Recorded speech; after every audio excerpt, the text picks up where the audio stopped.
Welcome to our Week 11 preview episode for Good Teams Win, Great Teams Cover. Our guest picker for our FourFold challenge this week is Keg, who is going to introduce himself here, tell us where you can find him and where you can find your content. Hi guys, my name's Keg, known for the Magpie channel, which is a Newcastle United fan-based channel, but I'm also the owner, owner and founder. I hate saying that, it sounds a little bit pretentious, but created the Panthers Magpie on social media, just Twitter and Instagram, where we cover all the in-guns, the news, updates and all that on the Carolina Panthers. Go check that out on Twitter and Instagram, as I said, and just covering multiple podcasts such as this one on the Let's Talk Sport network in an hour, in fact, live doing the NFC South Talk Table Roundup. I'm here, there and everywhere talking Carolina Panthers. Grant, and the Magpies having a bit of a better season than the Panthers. A little bit. Couldn't really be much worse, but yeah. Just a little. Perfect. Cool. Well, yeah, people should certainly go check Keg out on all those platforms, and we will dive into our FourFold challenge. So, Keg, who is your favourite of the week?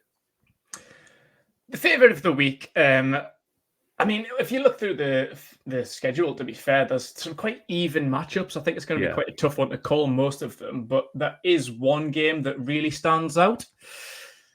Unfortunately, there's one team that's 6-3, doing very well, and another not so much, and that is the Dallas Cowboys against the Carolina Panthers. So unfortunately, as I say, 6-3. Then 3 losses came against the Eagles and the 49ers, 2 of my favorite teams in the NFL outside of the Panthers. So tough going, and put a lot of points up on the board against the Giants and the Rams. Like, when they're on top, they're absolutely smashing it. So, yeah. I was kind of hoping for your heart this wasn't going to be your pick, but I kind of agree this is the strongest favorite of the week as well. It's probably going to be my FourFold pick as well. It's up to the Cowboys, really. Like I've always said, like, teams just can't let themselves get complacent. And I feel like the Cowboys are guilty of that quite often. I think their loss to the Cardinals was the same. Yep, like the Cowboys easily lose to teams much worse than them and give it a good go against the better ones because I think they think, it's only Carolina or it's only Arizona. We'll just give them 60%. And that's where you'll get a surprise loss. So I wouldn't be surprised in the slightest if Carolina did come away with a win in this one because it's just the Cowboys. Yes, they're a million miles better than us, but it's just typical of the Cowboys to lose to like the Panthers and the Cardinals. So, don't be surprised if the Panthers come away with this. But on paper, the Cowboys should absolutely sweep us under the rug. Yeah, and I am a Cowboys fan for my sins, but I fully agree. I think Cowboys either win by like 20 or they lose by 2 this week. Yeah, so, like I said, I think they're one of the better favourites this week. It's 10.5 points, which, I mean, it is a big number, but like you said, when they've won, they blew out the Jets, blew out the Giants twice. When they win big. And against pure opponents, they've generally done it. That Cardinals one, hopefully, again, as a Cowboys fan, is a blip. And they've decided to take every game seriously going forward. We shall see on Sunday, though.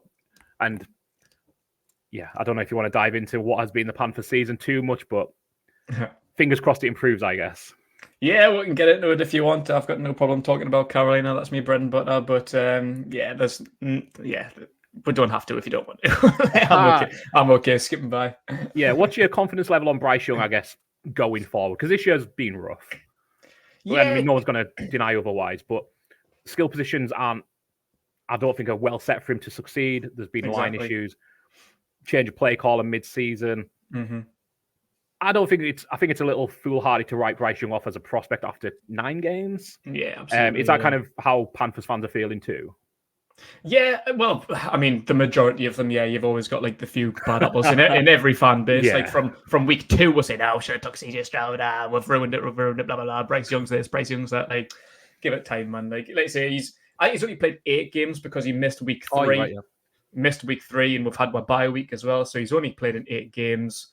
I mean, how many quarterbacks, any player really outside of the quarterback position, struggle in their rookie season? I mean, Trevor Lawrence did. Joe Burrow did, Tua Tagovailoa did, Peyton Manning probably had one of the worst rookie seasons of all time. Like, it give the guy time. Like, unlike like with Tua and like Trevor Lawrence, like they were given time. They were in very, very bad situations, particularly Trevor Lawrence. Obviously, Trevor Lawrence went on. The Jags went on to get the number 1 pick again the very next year, which certainly wouldn't have been in their plans. Like, it certainly wasn't in our plan. That's why we give away that number 1 pick for this year. But yeah, we just need to do the right thing by Bryce. We need to give him weapons because right now we don't have the receivers, we don't have the O-line, the play calling, the coaching staff, very, very questionable. But yeah, outside of the last 2 games, I think the Colts and the Bears game, I was disappointed in him largely, although I know that I shouldn't be too harsh because, like I say, it's the other things, the receivers, the O-line, the coaching, blah, blah, blah. But up until then, I'd seen progression, even though we were losing games. He was getting better every single week. That was progression from the offense entirely. But particularly Bryce, he was managing games like that Texans game. Like he managed the 2-minute drill to perfection, got into position for the field goal to win the game. And that's what we know that he can be. But we just aren't playing to his strengths right now. Like we're wasting his rookie year, as far as I'm concerned. Like it's very much the Carolina Panthers' problem that Bryce Young's looking as bad as he is. But if anybody's actually watching Carolina Panthers games and not just the highlights, if you're watching and you know anything about football, Bryce Young isn't doing bad. He's doing very well for the shit that he's got around him, basically. So, yeah, like I say, give him time. Give him like the 2-3 years that Tua and Trevor Lawrence had. And I haven't got a problem. I'm not going to say that he's the wrong pick. And I hate hindsight. I'll never sit and, it's so easy. I'll never sit and say that CJ Stroud should have been the pick because it's stupid. Like, we can't reverse the clock. If we're going to do that, there's many other things that I would have changed. Like, the Panthers have done so much bad over the last 5 or so years. Like, there's plenty of things that I would have changed before picking Bryce Young over CJ Stroud. So, yeah, it is what it is. I mean, I feel like the season's already a bust. I think losing to the Bears, where we're going to give them probably the number 1, maybe number 2 overall pick in the draft from that trade last year, we had to win that game. And we were awful. We were absolutely horrendous. The Bears are horrendous. And it was a tough watch. It was. I stayed up all night for that. Big regret. That's one of the benefits of moving out here, at least. Yeah, exactly. You don't have to watch Thursday Night Football at 1 a.m. Yeah, I think I went to bed at about 9:30, set an alarm for about 1:10. So I was up from 1:10, didn't get to bed until after 5. I think the game finished at about 4:30, but I was just fucking raging. So I couldn't get to sleep. Yeah, for sure. Yeah, just a lot of things were going through my head for about a good 30, 45 minutes after the game. So yeah, not was a bit bit of a tough one. Nah, yeah. And then my son was up at 7 o'clock and I was at work at 9. Like, yeah, it was a bad day. Sounds rough. And my biggest thing with Bryce Young is, and it hasn't gone away too much. It's here and there. But even when he threw 2 interceptions week 1 against Falcons, was like he looked poised. Yeah. And I think that's the biggest thing is like he's not frantic. You see when the pass rush gets to him, and it's like, well, he should have got rid of the ball. And you're like, okay, well, let's zoom out and see who's open. Oh, it's nobody. Yeah, exactly. What do you want him to do? Throw to nobody? Like it'll get better year 2. I'd be stunned if it doesn't. I'm not saying it's going to be better than CJ Stroud. It doesn't matter. You know, it doesn't. Like you say, you can't go back and change picks. You can't. If it was that easy, like you say, you do it for a lot more decisions. Ultimately, he just has to be good. And I think year 2 has got to be the making of him. I hate seeing quarterbacks who've had mixed tape at the worst get written off so early because it's like in a year from now, everyone will pretend they said it. Everyone will forget they said it, sorry. Pretend that they never said it, delete the tweets. Yeah, they will. And Bryce Young was always just needed time. So you see in the past, I think you can go back and watch like Bills picking like Josh Allen and be like, what a bust, what a waste, he's awful, he's this, that, and the other, because he came from Wyoming and like nobody really had much tape on a quarterback from Wyoming. So I remember messaging my best friends at the time, and he's a Bills fan, and I'm like, it just sucks. They took the wrong Josh. They should have took Rosen. And I'll own that.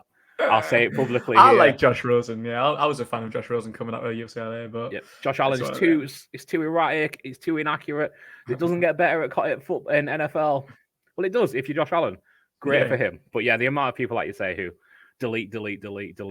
I never said such a thing. But one thing you mentioned there about, sorry, just going to say one more thing about Bryce Young's composure.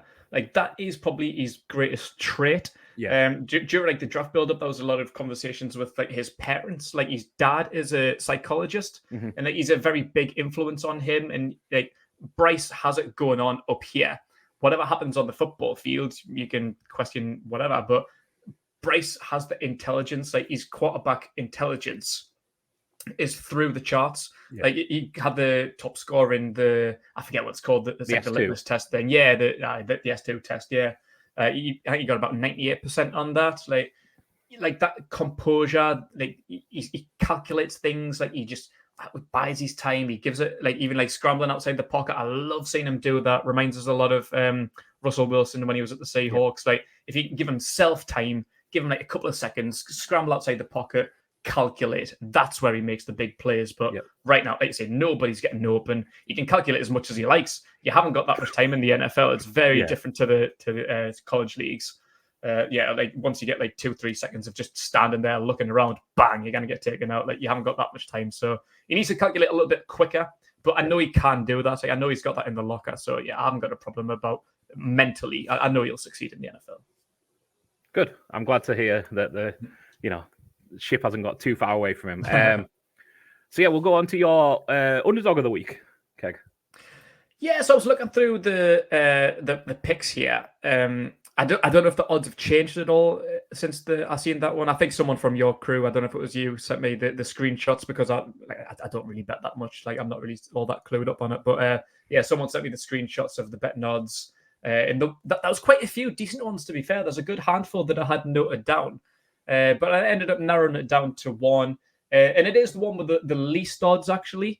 But I feel like it's a really, really good one. And they're only 1.5 underdogs. And that's the Vikings over the Broncos. Like, I'm surprised they're underdogs, to be honest. I don't know why they're listed as the underdogs. I mean, I know the Broncos are on a 3-game winning streak, and the last 2 games were the Chiefs and the Bills. I mean, very, very impressive wins. Granted, I'll give them that.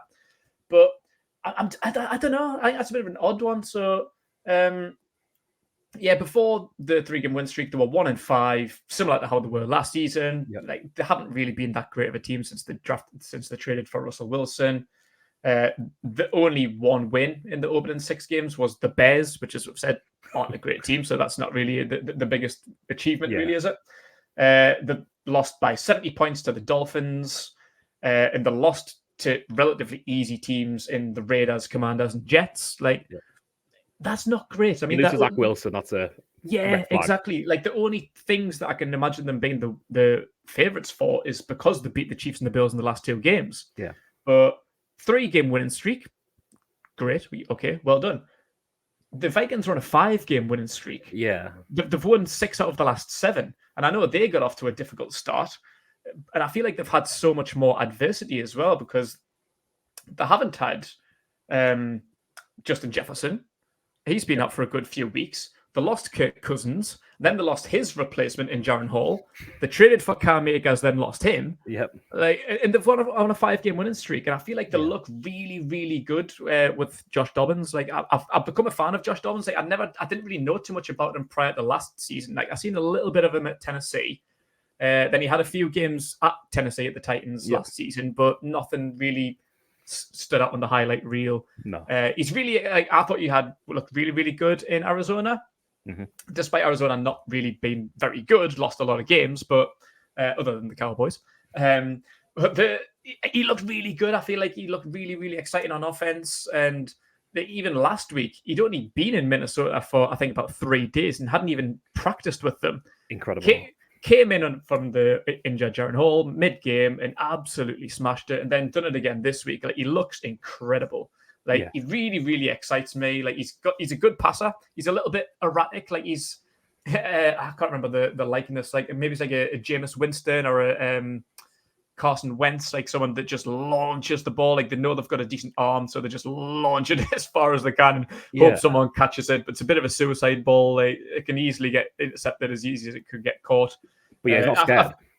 He's not scared. He's got the balls, and he's also, like, he can improvise as well. Like, watching him run around, like, it's funny. It's great to watch, but it's really exciting, really entertaining. Like, I love him. And he's got Justin Jefferson coming back. I don't know if Jefferson's going to be back for the Broncos game. It's probably unlikely, but like, that's why I don't understand why the Vikings are underdogs in this game. Like, I think they should be favorites. So that's why I've gone for them. Yeah, great shout. And they are actually not 1.5 point underdogs. They're now 2.5 point underdogs. Really? I can't make sense of it. They're, again, very good chance that this is going to be my underdog of the week as well. I'm going to try and not go all 4 that you are. I'll try and clear my mind before I submit my picks fully. but I can't make sense of it. I think the Vikings are a better team. Dobbs is a story of the season, in my opinion. Yeah, he is. And I've been out on Sean Payton and this Broncos team for as long as Sean Payton's been there. Yeah. I think, like you said, they beat the Chiefs with, no Taylor Swift in the building and Patrick Mahomes had the flu. And then I think the Bills are like kind of a fairly flawed team right now. Yeah. They might beat the Jets this week, but I mean, it's the Jets with Zach Wilson. That's no great, achievement. I think the Broncos, that 3-game winning streak is kind of a myth. Although they have done it. I think Vikings plus 2.5, I think is, great call. Yeah, it's crazy that it's getting worse, to be fair, because I feel like you say, after Dobbs' performance during the weekend, like the Vikings are even looking better. For, like I say, 5-game winning streak, 6 out of 7. Yep. They're looking very, very good. And like you've been out on the Broncos. I was actually out on them last season. Even before Sean Payton, I give them a little bit more of a chance with Sean Payton. Like I thought they would be better this year, and they probably are, but probably to the level that I expected, really, which wasn't high. Yeah. I remember last season when they traded for Russell Wilson, there was a lot of conversation, like within the media, of how far will the Broncos get in the playoffs? Yeah, like as if it's a given. Like you do realize they're in a pretty tough division. Like they're in a division with the Chiefs. Yeah, the Chargers are a pretty decent team. The Raiders are hit and miss. Like, what gives you the right to say that they're an absolute dead cert to be in the playoffs? Because I really didn't fancy it, and I was right that they were terrible last season. Let's say I think they maybe a little bit better this year with Sean Payton, but not a lot. Yeah, not a huge amount. And I think the media often get on the Broncos as like, how great are they going to be? And again, I'm a Cowboys fan. I get that. It's not the fans' fault, but like the media just buy onto these teams. The Broncos have the second longest streak without making the playoffs in the NFL, behind only the Jets. And yet every season it's like, how far will the Broncos go? They've now got Russell Wilson, who wasn't good to end his Seahawks tenure. I mean, he's been better this year than last, but not. Mm-hmm. He's certainly not Russell Wilson of old. And last year, I kind of just loved watching it all collapse, and I've loved watching this year. I don't like Sean Payton, so I've really enjoyed this season. As a Panthers fan, I'm not really the Saints' biggest fan either. So watching him kind of suffer after doing so well with the Saints, to be fair, with him and Drew Brees, they were great for a long, long time. So watching him suffer a little bit now, I'm enjoying it. And I think that's one of the reasons why I was so down on the Broncos last season, because of everyone's saying that they're going to get the playoffs because they've got Russell Wilson. Yeah, his last season with the Seahawks, he was terrible. Yeah, like that was his worst season by far, and he's gone to the Broncos, and people think he's going to get them to the playoffs. Like, what are you watching that I'm not? Obviously, I was right, and they won, so I'll take that. Exactly, I think it is one of them things where you can kind of tell who's looking at headlines and who watches football. Yeah, exactly. What is your take in reaction to these trades? We'll next go on to your over the week, Keg. Who have you picked for this one? My over at 46.5. Again, I'm not sure if that's still the case now, but I've probably got what should be game of the week with the Chiefs and the Eagles. Yeah, I'm really looking forward to that one, a repeat of the Super Bowl. And to be honest, I wouldn't be surprised if it's a repeat of this year. Like, I think it could be a very, very good shout that it is going to be a repeat. But these two teams are great, really, really high scoring teams, really good offenses. I think 46.5 shouldn't really be a problem between the two of them unless one defense is just phenomenal and somehow one team ends up relatively low scoring. But I feel like this should be quite comfortable. Yeah, I can definitely see it. And it's a primetime game as well. We're not getting the same garbage as last week. Or the last 2 weeks, I think it's been really bad primetime games generally. The best, no. But Chiefs, Eagles, Monday Night Football. What could be better? Kelsey Bowl and all those other good things. It's actually been like high 80s. I think both teams will high 20s. Like something it's like a 30 to 30, 28 or something like that. Like I think it should be a high scoring game. Yeah, and it's actually gone down a point since you got the sheet as well. So it's now 45.5. So just even an extra point bonus for you. I don't know how you disagree with that one. Really, it seems set to go over, and I think. Yeah, it's all narrative. What I'm going to say is I think they kind of need a great Monday Night Football game after some of the turgid primetime games we've been given this year. I think, the NFL would love a big marquee Monday Night Football game, and who better to have it than the Eagles and the Chiefs? Yeah, I know a lot of people were complaining about the schedule, but it's normally like arranged like before the season, so you kind of got to give the NFL a little bit of sympathy in the sense that you don't really know how teams are going to do. Like on paper, coming into this season, the Panthers and the Bears, for example, probably would have looked like a good game because it was the trade game, like the Bryce Young, the DJ Moore game. Like probably on paper to them sounded like a really good game. So I thought, oh yeah, let's get that on a Thursday night. But yeah, they didn't know how shit these teams are going to be. Yeah, and I like ragging on it as well, but like also everybody needs to be on prime time. Yeah, everyone. Like that's another thing. Yeah, everyone's saying, "Oh, why the Panthers are shit? Why they got a primetime game?" Because everyone has one. Everyone plays one Monday night and one Thursday night. So you've got to take turns. And even as a be the Chiefs and Eagles every week. It used to bug me so much that like in the UK you'd have in the 6 o'clock or the 9 o'clock spot you'd have the Cowboys or the Giants or the Washington team or the Eagles every week because they're the big draws, the NFC East teams, and the other one would be on prime time. And then I like that it's more diverse now. When it's June and July, we all say like I would do anything to watch a game of football right now. Yeah. And then 6 weeks into the season, we're all so fussy. Yeah, I know. Like, I don't know if I want to watch this game. It's like I never miss, much to my wife's chagrin, I don't miss a single NFL game all season. Like I watch all the primetime games. I sit with Red Zone and 2 other screens on a Sunday because I love football. I'll watch any of it. So yeah, I like taking the piss out of it, but I'll watch it anywhere. So of course. The off season's far too long. It's so long. I know. Like I get players need to recover and whatnot, but it was like 8 months or something like that. Like I hit like the Premier League off season, which is about 3 months. Like that's far too long for me. But 8 months without football, man, like it's hard. Yeah, like football's my first love, and like again, my poor wife, like she's like, I only get my husband for like a month of a year between the NFL and she knew what she married. Between the NFL and the actual football season, and then if there's an international tournament, and I'm like, I'm in my element here. There's an international tournament. She's like, oh, so that's another month of you just watching football. I'm like, yeah, it's perfect. Like every 2 years, like there's not an international tournament though. Like at least we've got like the Euros or the World Cup to look forward to during like the football off season. But every 2 years, there's nothing. You just got to look forward to like shitty like preseason friendly tours, like the NFL. Like to be fair, actually, as long as it is, and how painfully long the NFL off season is, like I actually quite enjoy it. Like, I get like proper caught up in like the draft stuff. Like even like now, like people are starting to talk about like drafts, like mock drafts and stuff. Like I get like a little bit kind of obsessive with it. Like it comes like a little bit of a disease, like draft season. Like maybe this season won't be as much because the Panthers haven't got a first round pick, but normally like it gets like a bit of a problem. Like I get like a little bit too like obsessive with draft season, and then straight after that you got like free agency, and then you got like loads of things happen. Like it keeps you interested, like it keeps you kind of done a real good job of timing it out as well. I think they always have to keep the NFL top of the American sports news cycle. Whatever's going on, it's always the NFL. Like you've got Combine as well in there. And like there's always something. Like they even make like such a big deal of the schedule release now. That's the one thing that I hate. Yeah, like I love all the other stuff, but like you know who you play from as soon as the season finishes. Like in what order we play people, the dates and whatever. I couldn't give a shit, to be honest. It makes all the podcasts and shows come out with the schedule analysis, schedule release analysis. I'm like, it's going to be a long show. I'm not sure I'm going to tune into this one, guys. I must be honest. It's like a 6-hour live show or something like. Shock how the Cowboys play the Giants twice, they play Washington twice, and they play the Eagles twice. Oh no, who would have thought? I've known for the last 6 months who are playing. I just don't know what the date is. Like, frankly, I couldn't really care. Yeah. And our last pick, Keg, is our under of the week. So we've got our favourite underdog, our over, and who have you gone for the under? Yeah, this one was a little bit of a difficult one as well. I kind of mulled over this one. I had about 5 or 6 teams kind of lined up, narrowed it down best I could.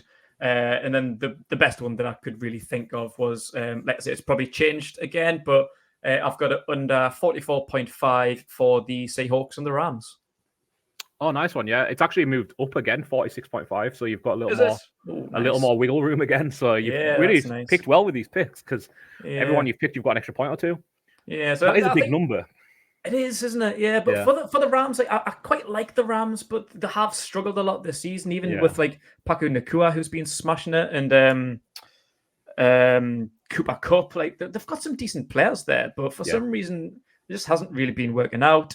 I don't know what the injury status on Matt Stafford is. I don't know if he's going to be back this week or not. But yeah, they're just don't score a lot on offense, really. Like, there are as good as like Nakua is. Like, he's absolutely smashing it for me in my fantasy team. Yeah. Like, he gets like 100 yards like nearly every game, but he doesn't score touchdowns. No. I think he's only got like 1 or 2 touchdowns on the season. I think 2 maybe. And yeah, like they're a little bit boring. Seahawks can put points up. The Seahawks have got it in the bag to put like 30 points on the board easy. So I think if it has gone up, what did you say it was? 46 now. So 46.5, yeah. So this could still be a 34-9 game quite easily, and I'll still win that one. But with the Seahawks, you never know. Like they're again like kind of like the Cowboys that could win by 30 points or lose by 10. Like you don't know what you get with the Seahawks. Like they're very inconsistent. And a 17-14 win would be no surprise either. And that's well within 46. Yeah, absolutely. But the lost 37-3 to the Ravens. Like that's how much they can tank. Yeah. That last game as well, right? Oh no, sorry, I was thinking of the Rams about a bye week. Seahawks played the week before, yeah. And so they beat the Browns and the Jets by 24 points and the Cardinals by 20. And then lost 37-3 to the Ravens, right? Like that's how inconsistent the Seahawks can be. So they can either put points on the board or they can't. And similar to the Rams, like the Rams struggle to score points. So yeah, I can see this being a pretty low scoring one. Agree. Cool. Well, that's all 4 of our FourFold picks. We'll get them on the sheet, and hopefully another 4-0 week coming up, and we can stick it to Paul a little more.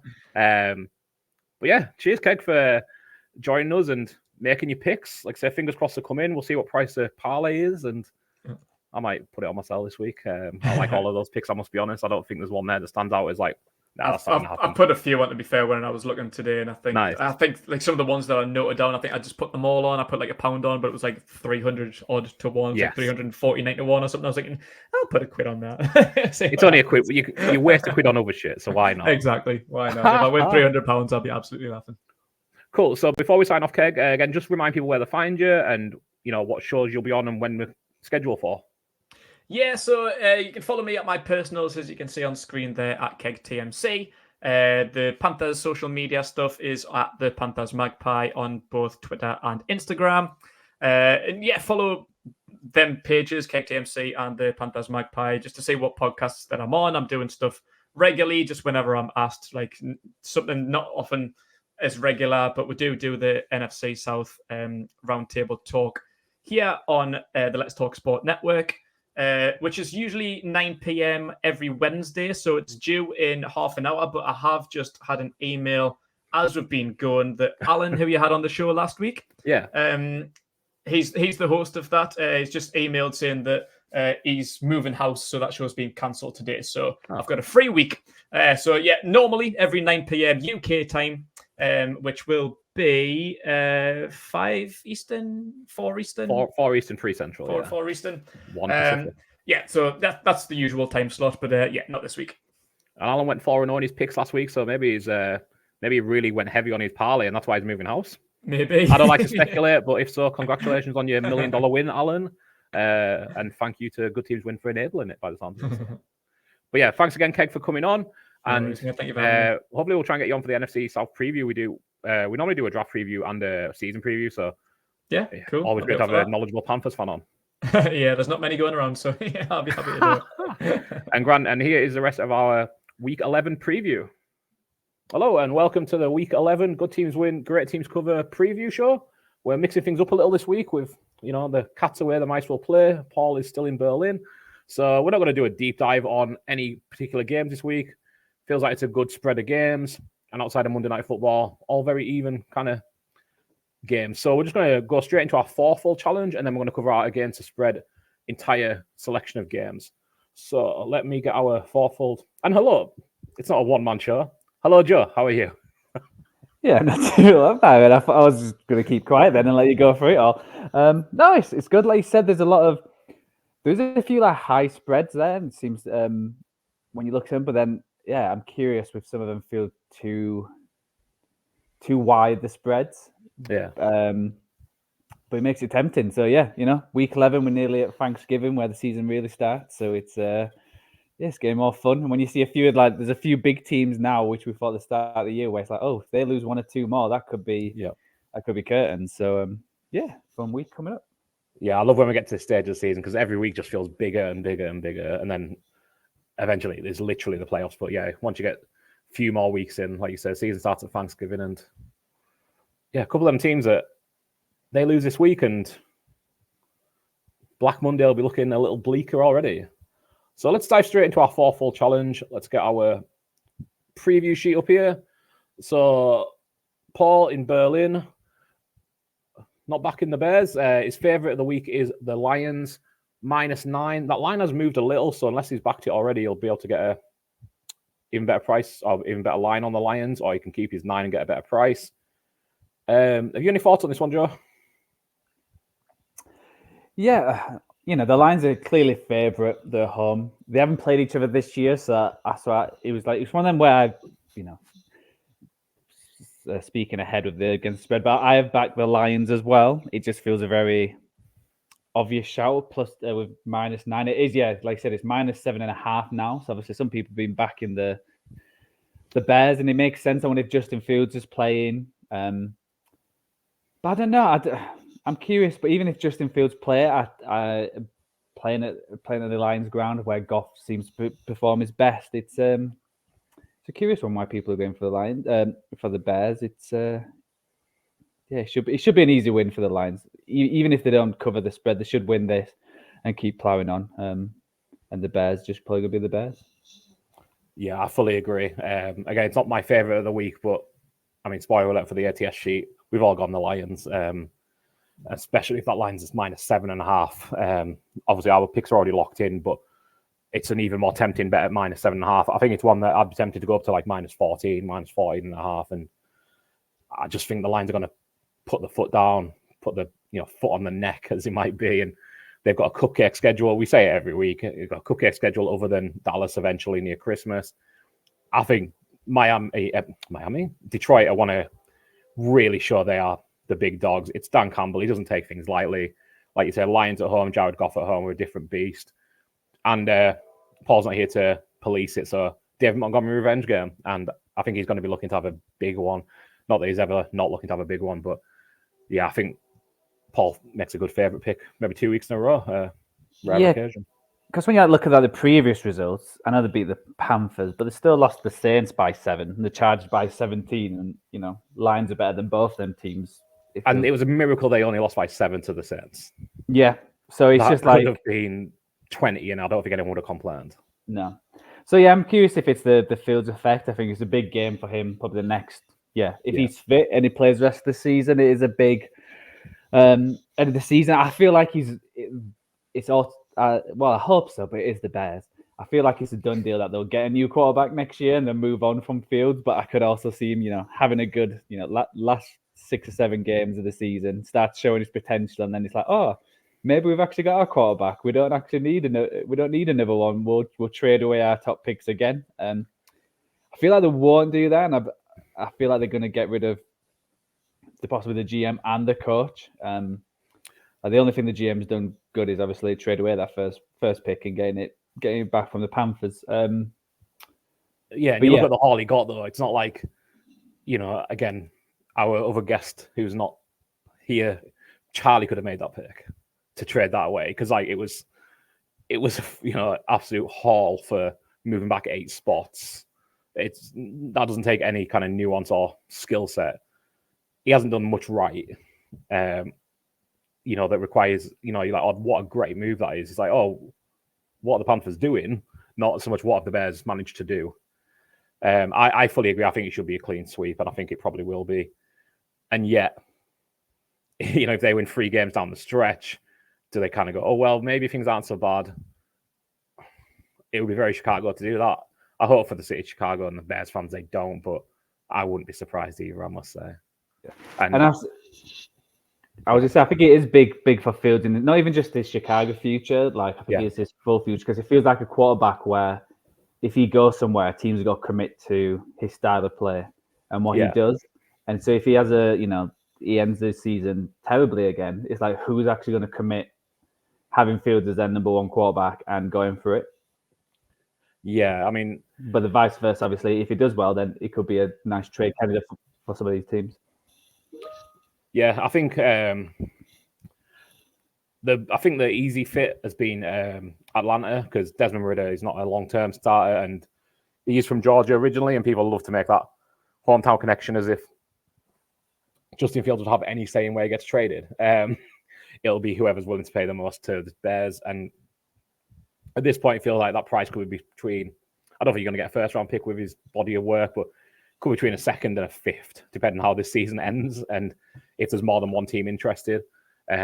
But yeah, I'd be surprised if he is still a Bear this time next year, certainly. And I fully agree they should go get whoever their number one quarterback is and build around whomever that is with a new coach and a new GM.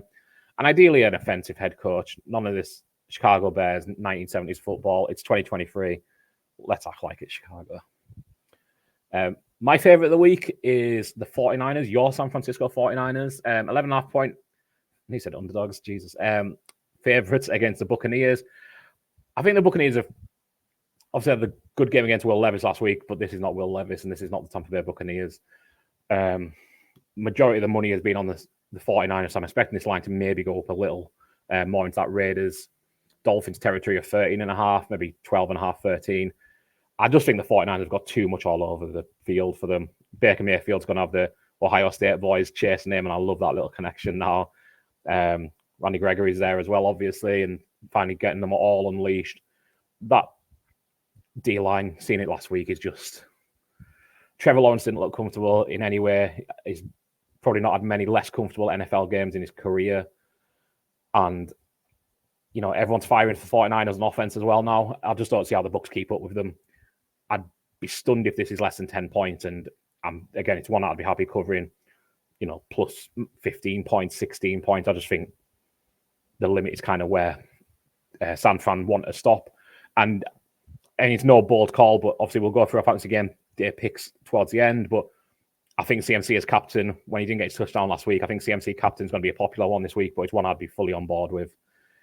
And I'd be happy betting him, you know, 2, maybe 3 touchdowns this week. It's the only place you're going to get a value on him getting touchdowns. So I think he's going to get plenty of end zone opportunities. Not that he needs opportunities near the end zone necessarily. He can score from anywhere, but I think Shanahan, after losing out his streak, I think he's going to be extra focused to make sure he gets a couple this week. I'm guessing as a 49ers fan, I can never be too confident. Not much concern going into Sunday.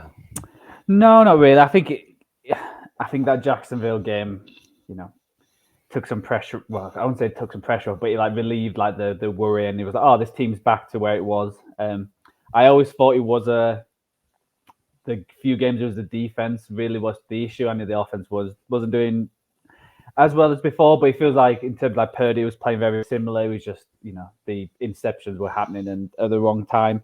You know, I feel like this game could be one of them where it's like it gets to half time and it's like they're only leading by like 6 points, and then suddenly they'll come out of the third quarter, and they'll put it up. And I think I've just been having looks. I know Mayfield came out last week. He had like a slight injury to his thumb. Yeah. It looks like he's playing, but obviously if he's not, then I'm sure that'll shoot up. But you know, when you see the teams have played who've actually got like a decent offense, they normally put them away. And I think with that, like I said, 49ers defense is probably going to choke the Buccaneers into not really scoring that many points. So yeah, 11.5 feels perfect. I feel like it's going to be like similar to like last week in Jacksonville, like 30-6, that kind of game. And especially being the San Francisco as well. I know they lost at home to the Bengals, but they always seem to perform the best games. And I'm surprised you haven't got any stats about a Florida team playing in San Francisco this week, since you got it the wrong way around last. Well, they've done well in Florida last week, so yeah, hopefully they keep it up for this record. Yeah, back to back in Florida, like you say, so should be good. Your favorite of the week? One I was stunned to see, a 1-point favorite. That is a bold one. You've got Seahawks over the Rams in LA. Yeah, I was like shocked that the Seahawks, it was that close. I know Stafford's obviously playing. He's had a week off and he should be fitter, but even when he's played, he's not been. Yeah, you know, I think at the start of the season he was doing some wow moments and having a good start. And I know they beat obviously the Seahawks at the start of the year, but are they really, 1 point? Just feels, I thought it was a bit. I think I've got more belief in the Seahawks than a lot of people do, and I feel like the Seahawks are going to win this game. And if they win it, that's at least 1 point. So that was my poor feeling about that. But yeah, I'm so surprised it was only 1 point. I was expecting like -3 and 4 just for how the Rams have played the last few weeks. It's not been good on their end. So, and I know the Seahawks. I know they beat the Commanders, and I think the Commanders are better than the Rams. So I was shocked. And how LA is probably going to be more. It's probably going to be more Seahawks fans anyway. So it's going to be like a second home game. I mean, that's a very fair point. LA doesn't have their own fan base, and Seahawks travel well, especially when it's just down the coast. So yeah, it's always a good matchup though. I was kind of surprised. This one that I do have a couple of stats on. The last 4 in LA, the Seahawks have failed to cover the spread, which I was kind of surprised by. They're 1-3 straight up and 0-4 against the spread. But I always think there's just a kind of weird energy around these NFC West matchups where, I mean, you're a 49ers fan, I don't need to tell you really, where, Carroll sometimes pulls these big games out of the bag. McVay can sometimes pull them out, and it's not really when you expect them. I think, we touched on at the start of the show of, that's not the phrase you use, but like teams that kind of need to shit or get off the pot. And I think the Seahawks are kind of at that stage of the season of like, not necessarily saying they're going to lose a playoff place, but it's not a million miles away. With the Vikings on a run, the Commanders can win a few more games and get that close. I think with Seahawks have been very hit or miss, and I think this is one against an inferior opposition. They just need to go out and put a kind of stamp down on it. If they can keep Aaron Donald off Geno for the majority of the game, I'd expect them to take care of business. But yeah, I do like seeing a 1-point favorite as someone's pick of the week. I think that's a nice bold call. Yeah, and it's like crazy well, like you said about the Seahawks. When you look at their schedule, so they got Rams obviously this week, and then they got 49ers, then the Cowboys, and the 49ers again, then the Eagles. So, that's a nice 4-game stretch where they're playing all the NFC powerhouses. And then they've got Titans, Steelers, and Cardinals at the end. But still, if they don't win this game, then you could see them, losing the next 4 and then really be in trouble. So it's a big game for them. Yeah. Yeah, if they don't win them 4 games, that's where you'd be looking at. You've got real issues, and this is the first of them. So, yeah, I think must win. Pete Carroll put his foot down. Yeah, I agree with his take. I must be honest. I didn't bet it, but yeah, and that's why I don't mind the -1 because I know obviously I always find it tricky. Like the Lions, the worst is a push. Yeah, it's like the -9. It's like, oh yeah, they could easily just win by 7 and just like not try to get any more points by the end. But at least when it's like so close to the line, if they're like winning by 1, they're going to try and get more points compared to. So I don't mind going for being so close. Cool. We got our Kegs picks earlier on the show, so we're not going to go over them. He explained in detail why he's going Cowboys against his Panthers. So not a great year for Carolina, but he knows what they are. Joe, your underdog of the week, Eagles at the Chiefs. Monday Night Football. What a banger of a primetime game. Yeah, there's 2 great ones this week, isn't there? With tonight and Monday. I struggled with the underdog as the last few weeks just because the underdogs I've actually picked. I was like, oh god, I don't really want any of them. I'm not super confident in this, but when an Eagles team you're giving them points, I had to back it. Like I could easily see this being like a low scoring game in terms because the Chiefs haven't really turned up in terms of putting offense on there. So I think if the Eagles do lose this game, it might be like only by 1 or 2 points. So I was fairly so I thought I'd go with that because I think the other underdogs I went for is the Vikings and Jets. And I was like, I ain't picking any of them two. So, yeah, I went the Eagles. I think it's going to be a really good game, really tight. It's going to be curious because I feel like I feel like strength on strength in terms of Eagles offense versus Chiefs defense. I think that's a great matchup, but it's a weird thing to say that the Kansas City Chiefs offense is their weakness, but how it has been. And the Eagles defense has not been. It's been good, but it's not been amazing. And I think there could be certain teams who exploit that, and could Chiefs be one of them? I know Andy Reid's record for coming off the bye is like ridiculous. I think it's, I can't remember what it is. It's like 17-4. It could even be better than that, 20-4. But I was on the Into the Lab pod the other day, and I had a quick look at it when I was doing that, and he's certainly 5-0 in the last 5. Mm-hmm. And he's overall he's something like 17-4, 18-4.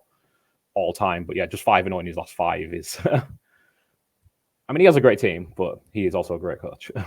Let's be a revenge game for both teams. There's Andy Reid revenge game, Yep. Super Bowl last year's Super Bowl revenge game, Kelsey versus Kelsey.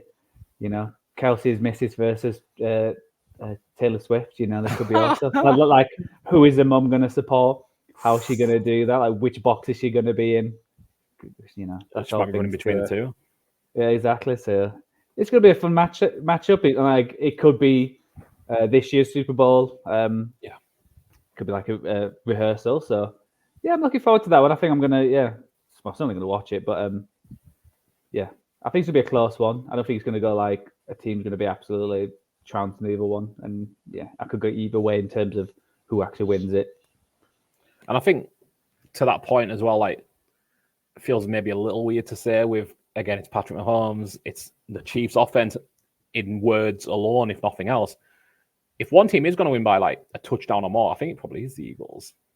Even though the Chiefs are favored, I think I picked the Chiefs to actually cover the 2.5. But if it does get out of hand, I think the Chiefs don't really have the capability to do so. Whereas if AJ Brown and Jalen Hurts go off, that can be 20 points in, 7 players. It can be so quick. Whereas I don't think the Chiefs have that ability. I think the Chiefs' best weapon is to keep it close, grind the game, keep it in Travis Kelce for 12 yards down the field. I don't think they have that big playability like the Eagles do. I love when the NFL kind of works like this. You have the biggest game of the week on Monday. You have one of the biggest games of the week on Thursday. And then Sunday is just a volume of good games. I always just love like starting with a good one and ending with a great one. It just, I don't know, it always just feels so much better than, sludging through whatever. I mean, Bills Broncos wasn't too bad last week, but Bears Panthers was. And it makes it tough to sit and watch 3.5 hours of it. And this really doesn't matter in the grand scheme of things. I'm just a, addict essentially at this point. You'll just sit and watch anything. Yeah, and I think sorry. I was gonna say what's like fun about this game in a sense, like it doesn't really, but it does matter who wins it. I think whoever wins is probably the favorite to be the number one seed of their either conference, but I feel like they're more or less favorite anyway. But it's like if either of these teams loses, it's a bit like, oh well, The only slight disagreement I'd have is if the Lions win and then the Eagles lose, I can't wait for that little narrative of the Lions are going to be the number one seed. Yeah. I don't know how long that narrative will last, but the Eagles do have this brutal schedule coming up. The Lions, for the third time today, I think we've mentioned it, have a cupcake schedule coming up.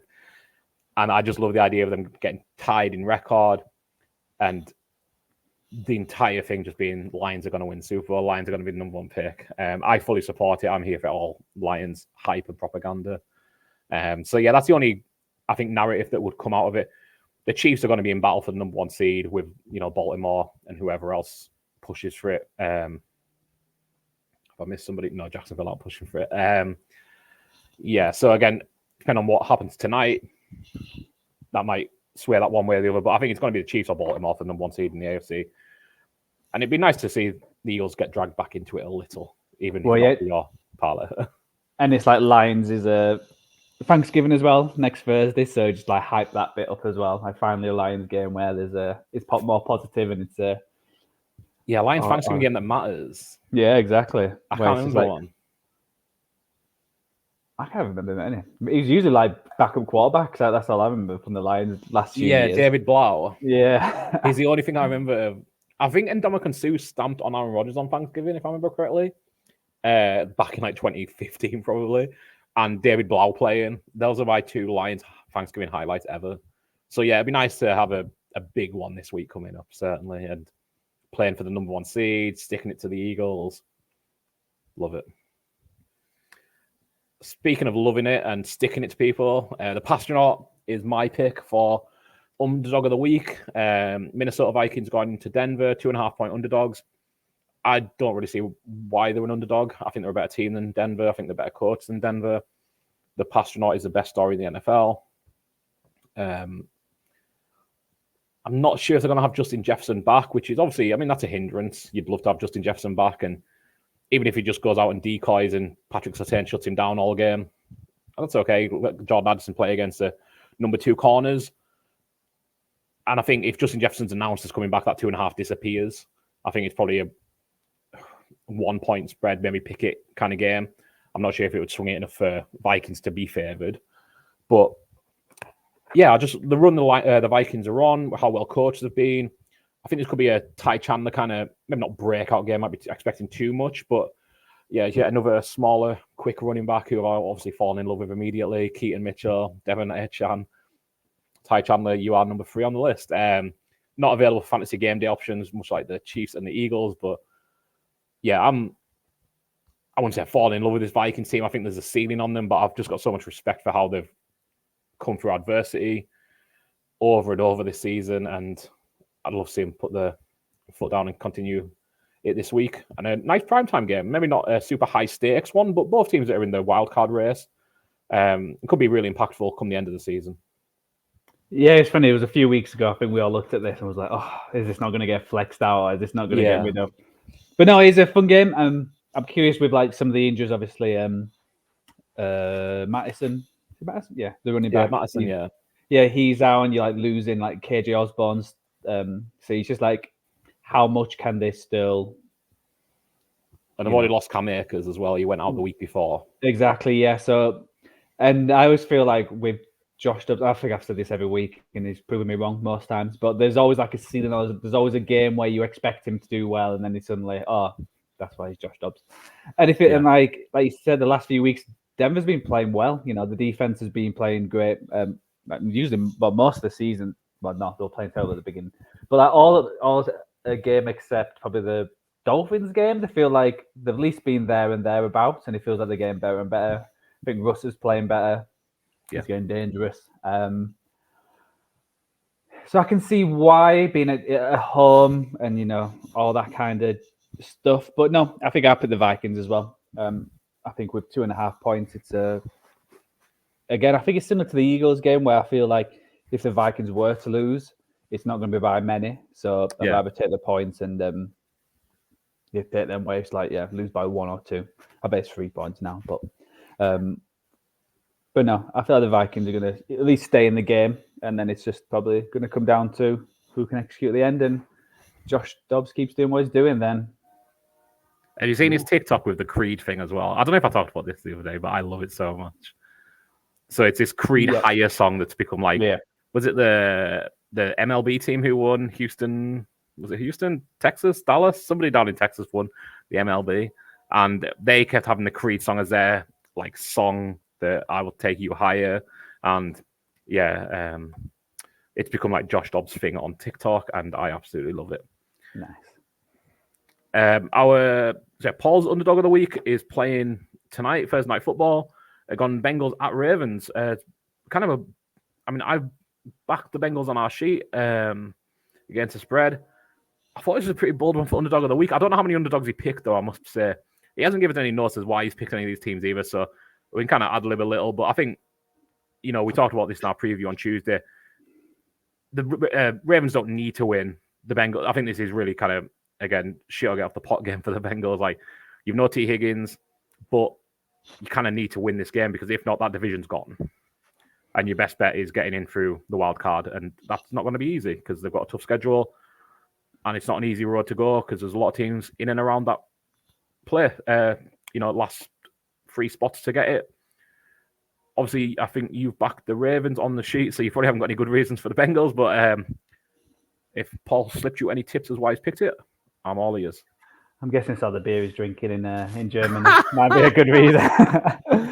I think on Tuesday I said I was going to back the Bengals as well when we did our preview. But when I looked more into it, I was persuaded to go the Ravens.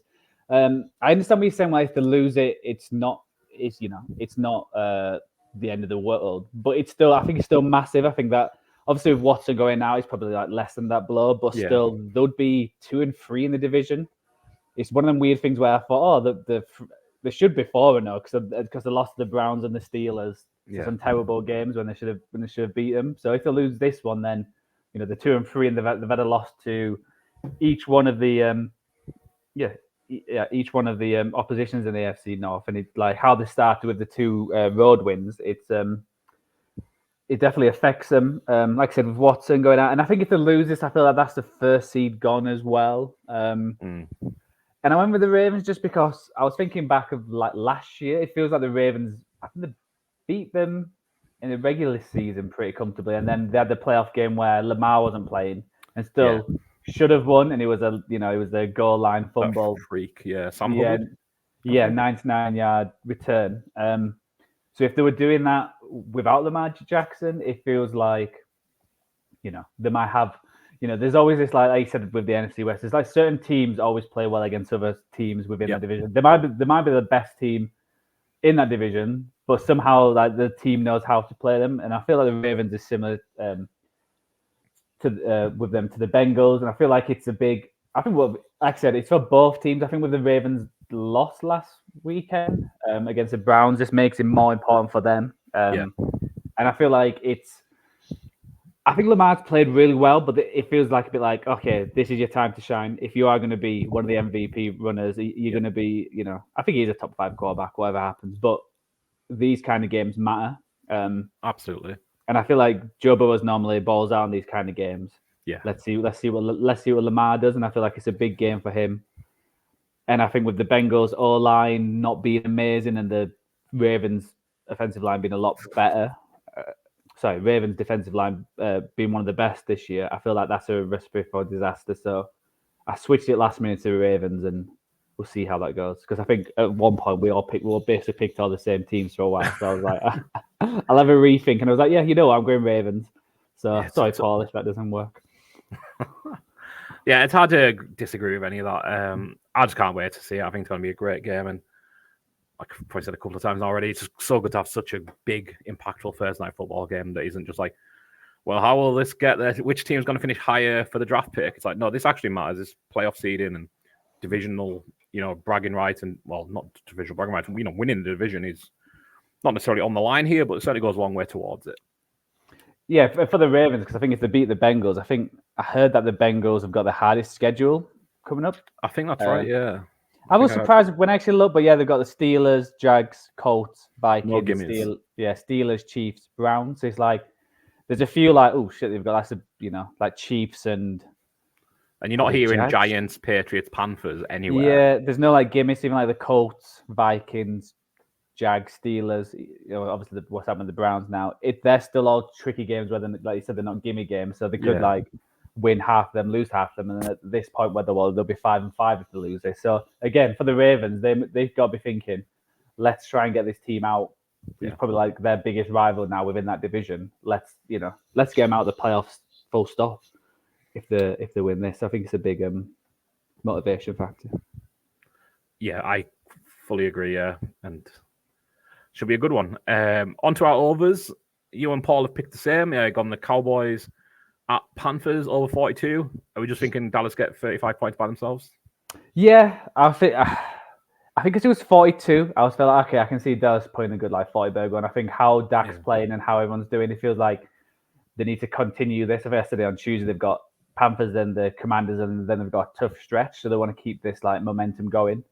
I think if they win if they win 25-0, no one's gonna be like, oof. But still, it's gonna be like if Dak has an off game and just starts bringing them doubts in with the Cowboys. So I feel like they're just gonna keep steamrolling these kind of teams, and if they feel like a bit like the Dolphins right now in terms of when they play bad teams, they absolutely destroy bad teams. Yeah, and we'll see what they do against. But they've played well against the Eagles, so I can't say they're just as Dolphins. But in terms of playing bad teams, as well. In terms of playing bad teams, they're one of the best at just destroying them. And I'm hoping with seeing DeVito somehow got 17 points for the Giants. I hope that Panthers might get 10, and then if they get 10, then I feel fairly confident. But now I struggled with the over this week. I was going back and forth on quite a few. It's just been a very under season. It has. And even a lot of there's I said, there's a lot of big spreads. So it's just above teams going to score that much. Is that defense going to give that much away? So it's just I thought I'd go with that as the most. Being 42, it felt lower than a lot of the other ones, which were high 40s, which I was considering. And it was actually my second choice as well.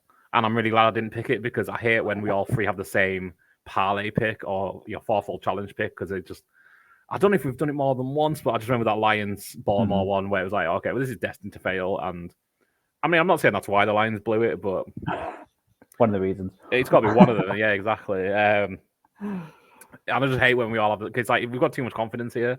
Mm-hmm.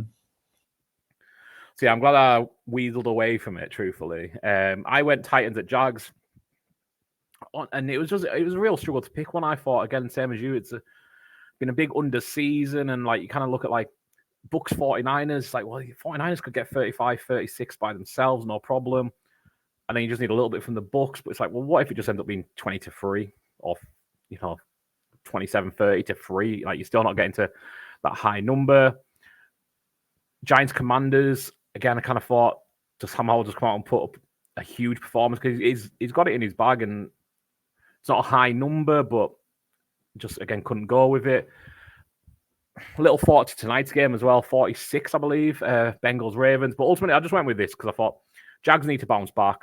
Both defenses have been showing signs of falling off from positive starts. I think Will Levis I'm not going to say needs a big game because that's an overreaction, but his 4-touchdown debut feels a long time ago at this point. The Steelers game was ups and downs, but ups and downs as you kind of expect, but not high scoring certainly. And you don't expect it against Steelers, but it is what it is.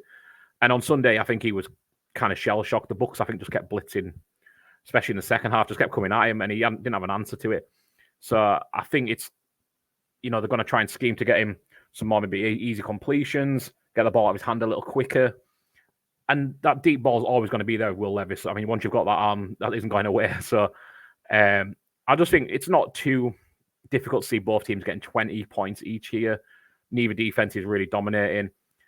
I'll go back to the well every time it comes up, but I kind of like Calvin Ridley Fantasy Game Day if he's a low enough price. Again, Paul's our man for the prices, so we're not going to be able to analyze that. But I just think they need to start getting him open. Christian Kirk is obviously the safer play, but I just think Calvin Ridley's due a big game. Doug Peterson had some questions about it midweek that he answered okay. There's been a lot of, I think it's over 100 yards of PI penalties that Ridley's drawn. And if you add them on and give him the touchdown that might well have came from those as well, his season looks a lot better. Whereas DPI, great for the team, not great for your stats. So I kind of expect Ridley to have a bit of a get-right game here. He's certainly overdue for one. I'll be attacking his receiving ladder. I think he's about 46 yards, which again, I think it's kind of one play at this point for Ridley. He's such a deep threat. He's not getting involved much elsewhere. That, I'll be one of my bets for this week, certainly.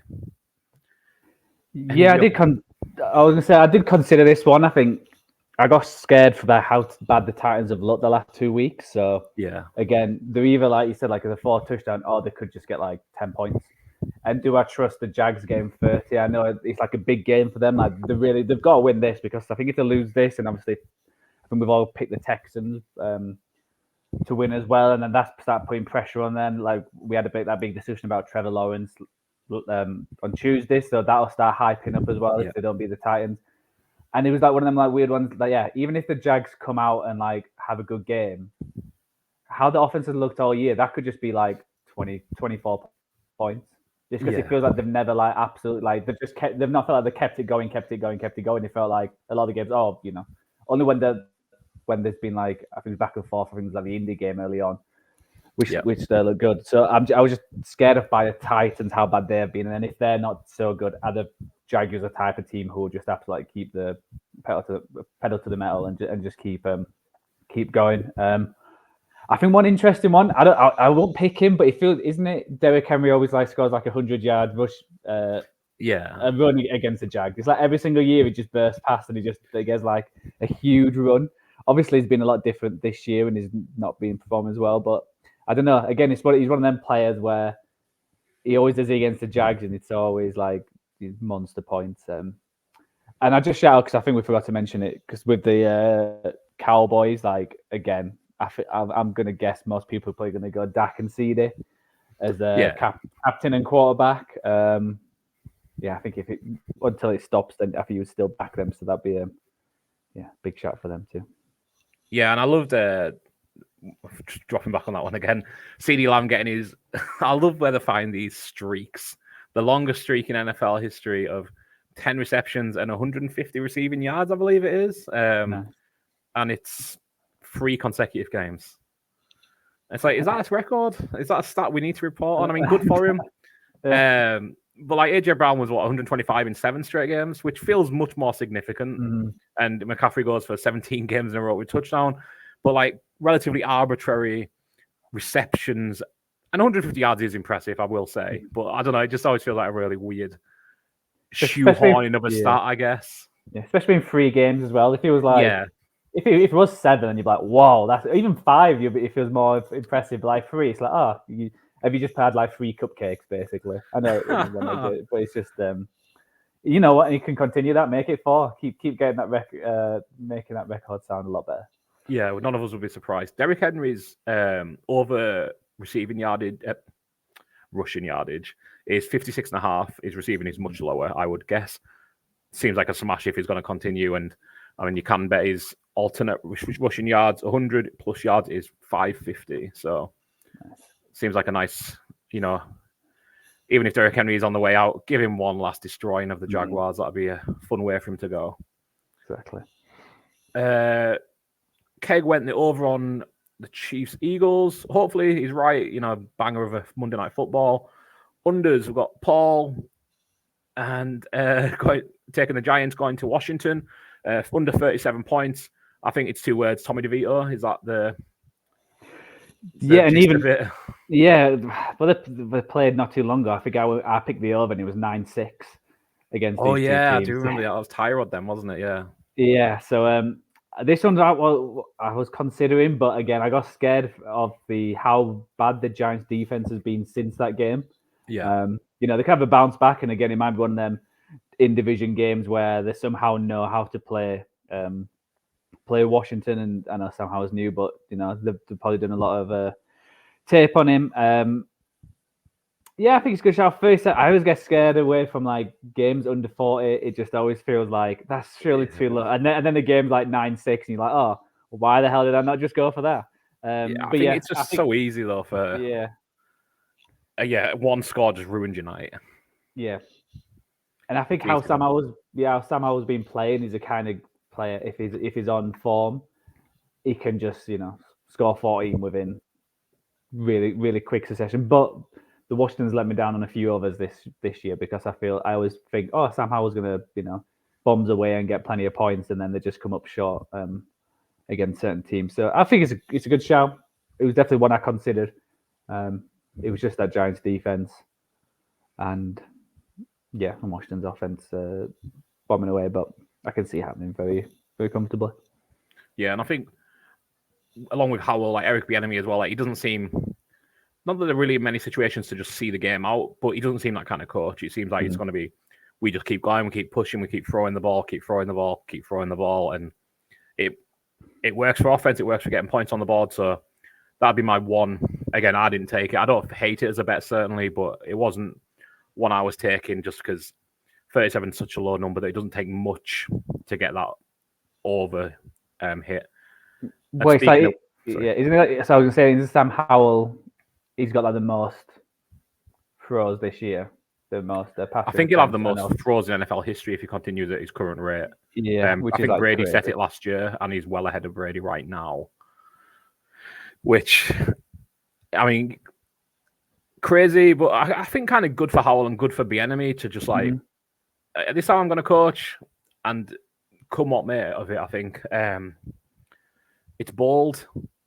Brian Robinson, I'm sure, wouldn't mind getting a bit more rushing work, but I kind of like it. Washington, certainly not my favorite franchise ever, but I like a team who just goes and slings the ball around and is unapologetic about it. I think long may it continue. And, it's kind of hard to predict outside of Terry McLaurin. Even Terry McLaurin's a little hard to predict week to week. But, you see like De'Ami Brown, who I don't remember seeing his name for 2 years, and suddenly he's getting involved. I think they had 9 different receivers catch a ball last week. I love it. It's very Chiefs junior. It's not Patrick Mahomes. There's no Travis Kelce, but you can see kind of the essence of it, if not the actual players. Yeah, and I think this is huge in terms of if the Commanders are actually going to do anything this year, because they're 4-6. Yep. You can't lose to the Giants twice, No. The Giants who are like, they've only won one game, Giants, and that'll be against Commanders. Yeah, I think so, yeah. I don't know if standings up. if you 2-8, they must have won a second. Oh, okay, yeah. So, but if you lose against the Giants and you've lost 2 this year, because I don't think they're going to make the playoffs just with because after that they got Cowboys on Thanksgiving, then they got Dolphins, Rams, Jets, but finished with 49ers, Cowboys. It's that kind of games. If they lose this, then it's tough to get to 9. Yeah, it's definitely like sackable offense if you lose that. I think Ron Rivera's probably gone anyway, but especially if he loses this game, then he's definitely gone. But if he wins this and he managed to get like a surprise against like the Dolphins and might sneak a game against the Cowboys, it's like a better he's got a shot to keep it. And again, for every enemy, you can't just see like you've scored 6 points against this team. If you do stink out again like that, it's going to be questions like, is he really the guy to do it if you can't score against this Giants defense twice in division? So especially how the other teams within the division have absolutely trounced them as well. It's I think it's a big game for the Cowboys, and then Giants I'm guessing their fans are just hoping to keep losing to get one of them quarterbacks coming out. Absolutely. Giants have a win. I just remembered as we were talking there was that Cardinals. Daniel Jones' second half, incredible comeback. And man, that feels a long, long time ago.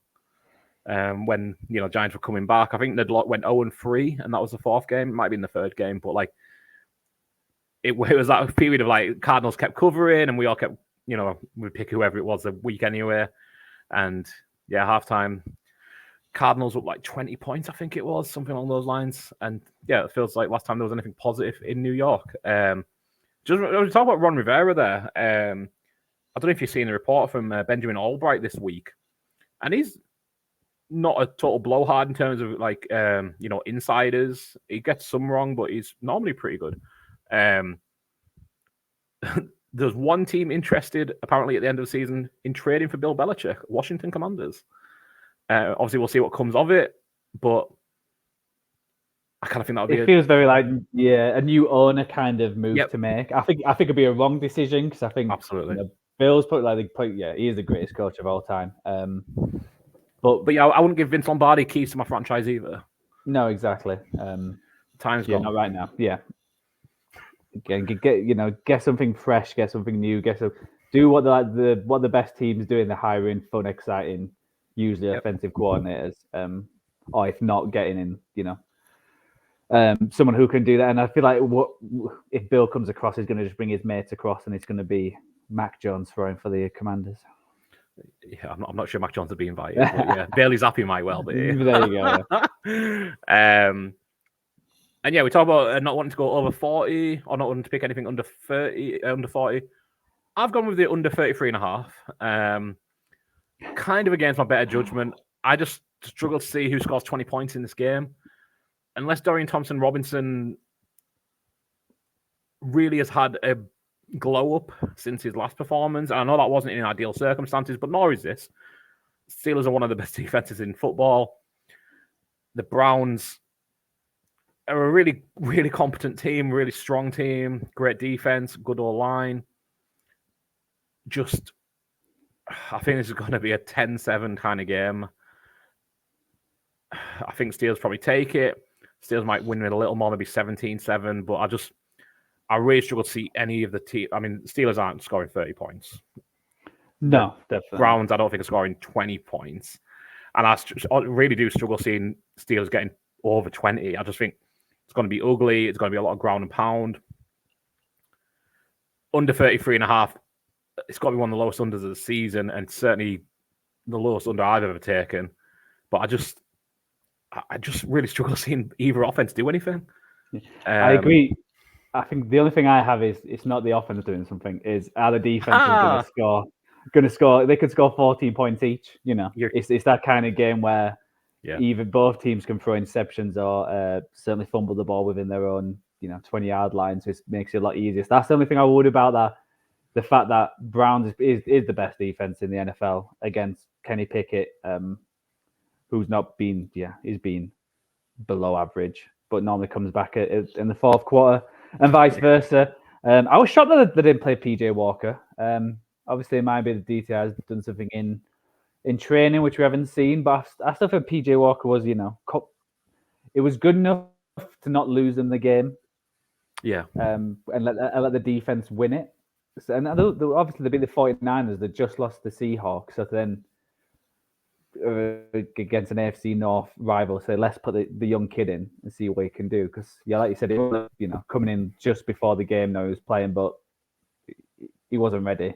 So unless things have changed within the last 5 or 6 weeks, which we haven't seen in training, then I'm pretty shocked that they didn't go PJ Walker. But we'll find out how it goes on. And it's one of them where I kind of wouldn't be surprised if PJ Walker finished the game, whether that's through abuse or he's just not up to scratch. Because the Browns aren't in position to throw the season away. It's not like let's just see what we've got. Like, they're a competitive team. They've got, like I said, best defense in football. Yeah, it surprised me, certainly. But and it's not like Watson. Yeah, it's not like Watson was lights out as well. So it's not like you're going from one of the top quarterbacks to then like going to your backup. He was like, he was between probably like 14 to 20, maybe the last week too, probably even lower than that before that. So again, it's not like it's a massive drop off. Because what we saw PJ Walker, like I said, win a few games. Basically how. So yeah, I still think the Browns will make the playoffs.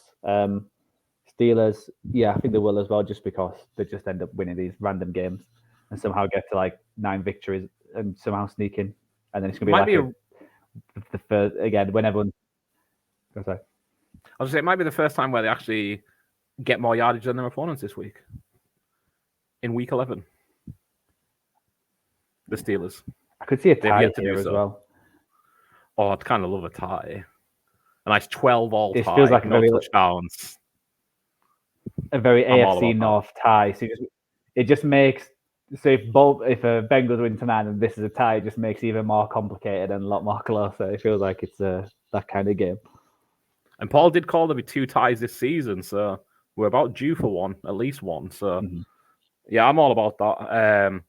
And I did just check. 89% of the money has been bet on the over, so I'm not feeling as confident as I ever was. But that means 11% of people who might be in the right. So yeah, fingers crossed. That's so funny because Paul just mentioned us now because just as we're going through the FourFold, the fact that the Ravens are perfect 7-0 all time at home on Thursday Night Football and 4-0 against the AFC North. So he's also not confident on his pick as well. So that's two of you. I'm glad we finally got his take on his underdog. Yeah, exactly. Yeah, that is regretting it. Great stuff, Paul. Your under is Justin Fields and the Bears at Detroit at 47.5. Yeah, I just don't think. I know the Lions defense didn't have a great game last week, so I think that helps in a sense where Dan Campbell's going to be on them to have a better game. I think the Lions are going to win this comfortably. I still think the Bears scoring that many points because when you look at the Bears can score that many against the Panthers. So if they can't score that many against the Panthers, then who's going to score points? And they're one of them teams where they can get streaky. That was my only thing. But 47.5 felt quite a lot. I can see the Lions getting 30 points. Can I see the Bears getting above 15? I could see it because of that team. This could be where it's like 70 points in it. But I've got belief that how the defense played last week, Dan Campbell's going to be all about that defense, getting it fixed, and playing the Bears who just couldn't do anything against the Panthers. It feels like they'll not score too many. So that was my thing. 47.5 just felt way too high for this game. It is a big number. I don't know how many times the Bears have been in 47.5 point games this season. Probably could have looked it up, but I don't imagine it's many. And it's another one where, again, I don't want to be Nelly negative. Part of me thinks Justin Fields might not make it through this game as well. I have such bad vibes about Chicago and how Justin Fields' entire experience has gone there. But can you just see them being down 28-0 in the third quarter? And it's just Justin Fields is getting banged up. Let's just get him out of there. Aiden Hutchinson has ate his lunch a few times. Let's just throw Bajent back in and see next week. I wouldn't be surprised. And again, that would certainly help hit the under. And Keg went, Seahawks at Rams. And then we're just going to go over the rest of our ATS entire board. We'll have touched on a lot of these games. It feels like we've got a lot of coverage here of equal, but not 14, certainly. So, oh, it's up. I didn't even notice the screen change. I was about to say, Joe, do you do this or do I? I don't see where I would do it. And it's already changed. Thank you very much. At least one of us knows what we're doing. So yeah, Thursday Night Football. We'll know the result of this by the time you are listening to it. But got me and Paul went the Bengals, and Joe went the Ravens. Somebody's going to be celebrating. We shall see who. We've talked about that game a lot. We all went Texans -5 hosting the Cardinals. This one I kind of had I don't know. I was a bit spooked by it. I don't know why. Texans won one. They maybe, a kind of a bonus win last week, and I just have that kind of horrible feeling of it's going to bounce back this week. I've still picked the Texans, but not with as much confidence as on paper, I think it's an easy decision to go Texans, but there's just something that's kind of eating at me that says Cardinals might even win this game, or they might just get it close. I have still picked the Texans. Are you real confident on this one, or have you got any kind of... I'm similar to you. I think because they are 5-4, there's the 5-4 for a reason. It could be a very recency biased kind of pick where it's of course they've just beat the Bengals away, so they're obviously going to beat the Cardinals at home. So I could see them losing this because I still don't think that they've got for the top 5 quarterback. Yeah, probably is a top 5 quarterback this year.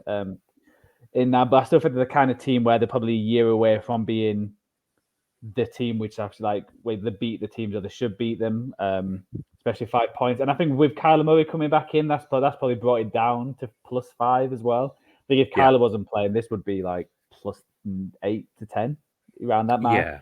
And how he played last week, he actually looked like the old Kyler Murray, and he actually had a good game. It looked really fun. So it's actually a fun CJ Stroud versus Murray. So I think it could be a tight game. I could see the Cardinals winning as well, but it just felt wrong not to pick the Texans just how they played last week.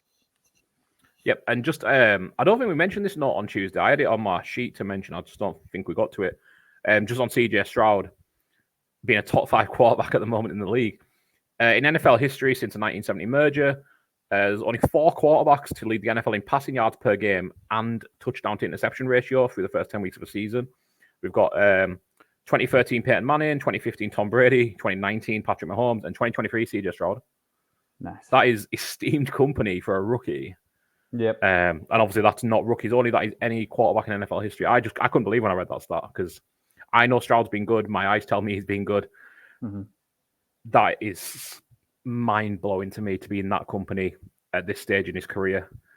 And again, it's not like he has Jerry Rice, Marvin Harrison, and Randy Moss that he's throwing the ball to. He's got good weapons, but he's elevating them. They're not elevating and dragging him to this.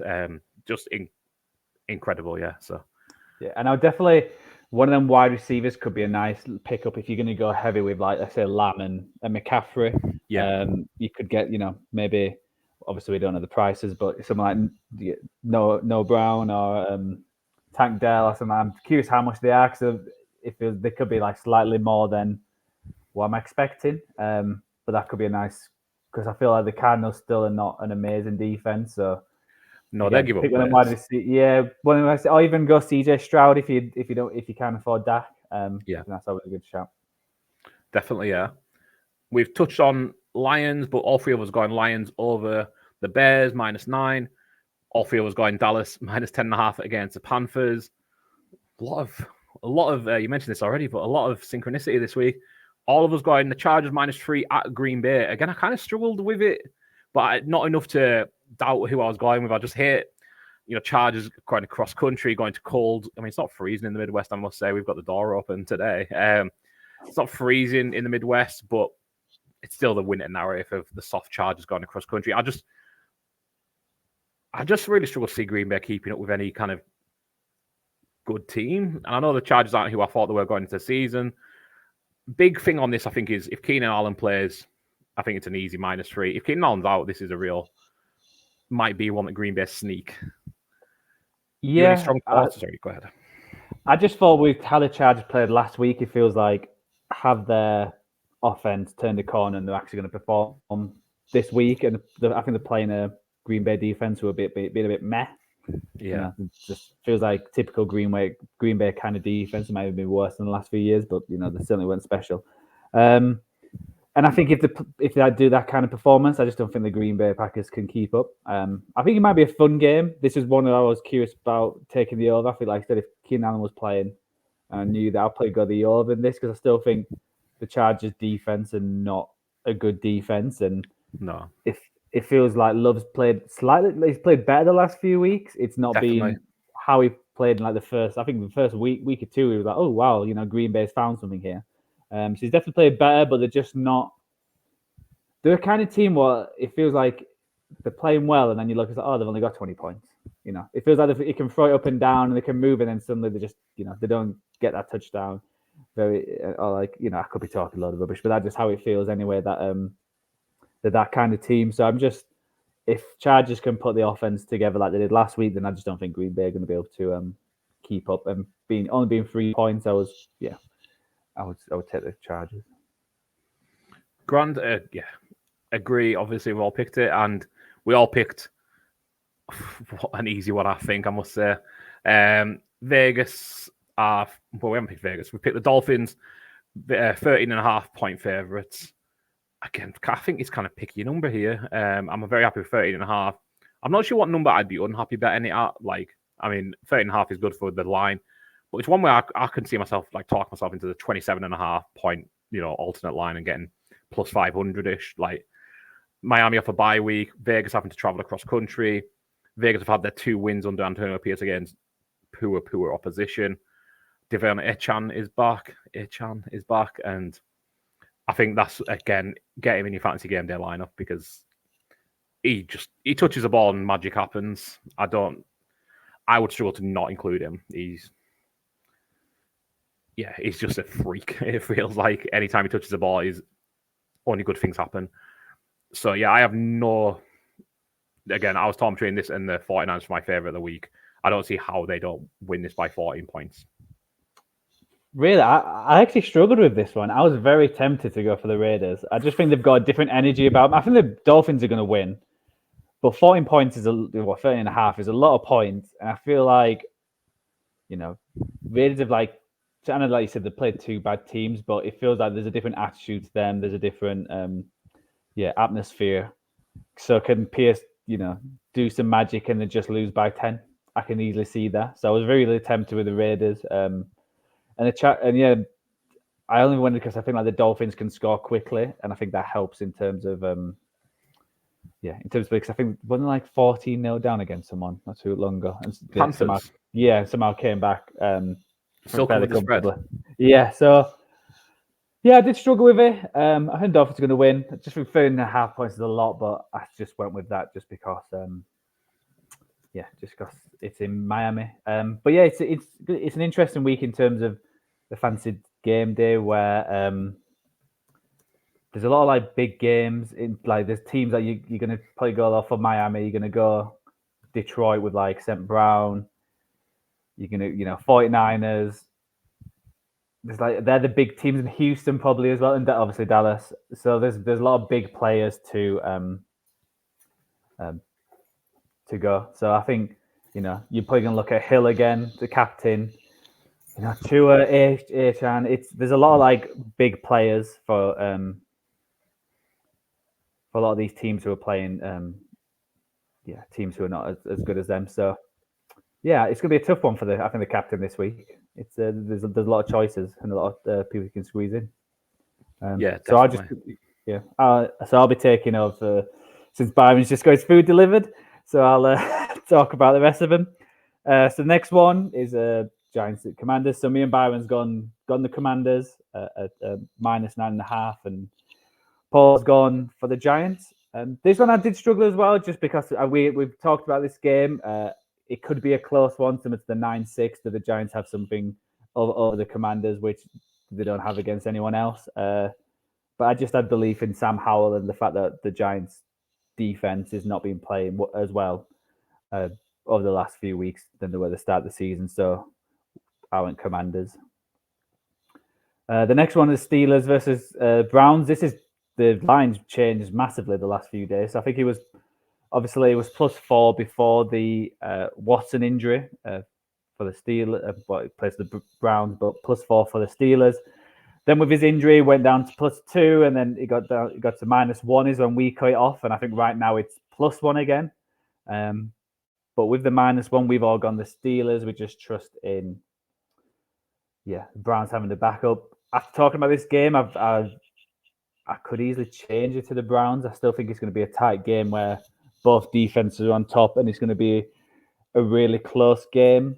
And yeah, it could be a 10-6, but I could also see Cleveland getting a last-minute interception to win it. So I think it's a tight one, but yeah, we've all gone the Steelers. Like we said, very similar.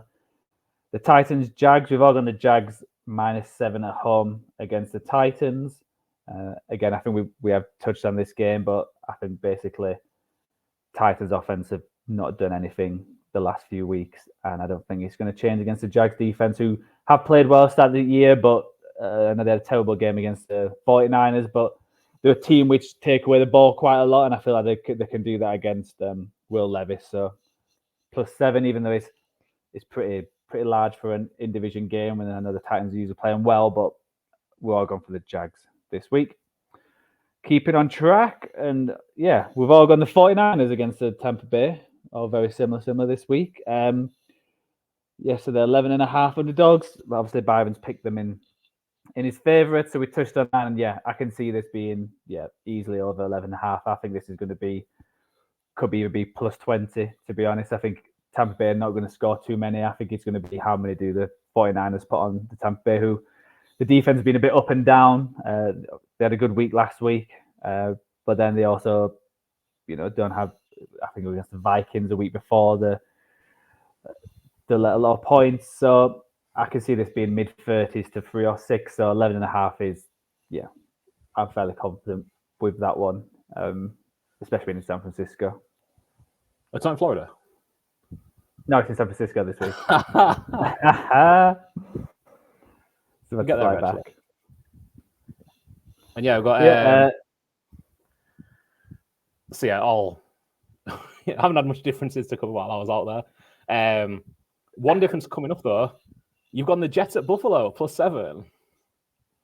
Yeah, I just think +7 is quite a lot for a team who, again, if Jets are a kind of team who will give the Buffalo offense a lot of issues. And I know they just sacked Dawson. We touched about on Tuesday where they found an scapegoat, but he's been there for a long time, so I don't think whoever they brought in is suddenly just going to change that offense and make them, be one of the best in the league. Which is the word, first after the week one, they had a 3-week stretch where they did look like that, but I think you said it well last week, how they're not beating teams well, even against they play the Giants and only just beat them. And there's a lot of teams like that. And I just feel like the Jets are going to keep it close. They feel like they pick off Josh Allen a few times. And I think they're just going to do it again because I think they have that kind of, the defense which can lock down Diggs. And it just, I think they play on Josh Allen's mind where it's like, go for a deep shot. It's there, and then suddenly there's 3 defenders suddenly come on the ball and take it away. So I think it's going to be a close game. I can see Buffalo winning it, but 7 points is a lot of points. And I know it was a New York the first game, and everything what happened with Rodgers and whatnot, but still they played with Zach Wilson most of that game, and the Jets still won. So I feel like 7's just too much. Yeah, I kind of really went back and forth on this one. And one of my biggest issues was I just couldn't get away from the narrative of it's blow-up week for the Bills, so they need to come out swinging. It's not exactly, scientific in any way. It's just, I think they just need to do it. But I mean, to your point about Josh Allen, who struggled with the Jets are 3-0 in their last 3 games with the Bills against the spread. The Jets have been a worse team than the Bills for all of those games. That isn't a dominant Jets team. That is a team who sticks around and plays well against Josh Allen. This probably isn't one I'm going to be betting if that wasn't clear. Again, I think we have a few of these every week where I say it was just you have to pick one. And I'm just going with the Bills need to win, or that narrative I think gets out of control. And again, they could win by 2 and it's not out of control. But if the Bills don't win this game comfortably, I think we might see Steph Diggs' Instagrams get updated, doesn't reference the Bills anymore, and I'm absolutely here for it. I love the diva wide receiver drama. But yeah, I've just gone the Bills to take it just based on gotta have it. A bit like the Bengals tonight, I suppose. Are you curious, would like Diggs be a shout for game day, or would you just stay away from that? Stay away. Yeah, I feel like they're going to target him a lot, but I think is he actually going to get that many yards? It's Yeah, I think that Jets defense is. Again, I don't want to make out like it's the Browns and they shut down anybody or anything like that, but they have real good cornerbacks. I just wouldn't fancy targeting him. I could see him getting double-digit targets, no problem. I just think with so many good options this week, I'd much rather have CD Lamb. You know, I'd rather have some of the lower-priced options, rather have Tyreek Hill. I'd rather have a more St. Brown. So yeah, and there's quite a few 49ers one you can go for as well. Obviously, Ayuk or Debo. I think they're going to get more of them in. So, especially, I feel like it's going to be a big Debo week in terms of because I feel like last week they got involved, especially in the running game, and I think they're going to do something similar. But I always have to shout at Ayuk because I think he's still one of the I think he is one of the top wide receivers in the league, and I think he's he's one of Purdy's favorite targets and the deep shots. So I know I'm going to skip back to the previous game, but yes, it is. That's going to be expensive. Yeah. I think they'll sign him. I think the good thing 49ers have somehow managed to get a lot of cap space and managed to keep a lot of the players. And it certainly helps having Brock Purdy on a rookie deal.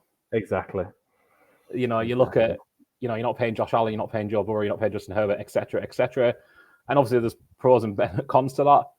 But you're paying your starting quarterback who is very competent and he's playing like a top 12, 15 quarterback in the league, 7th round rookie money for at least another year.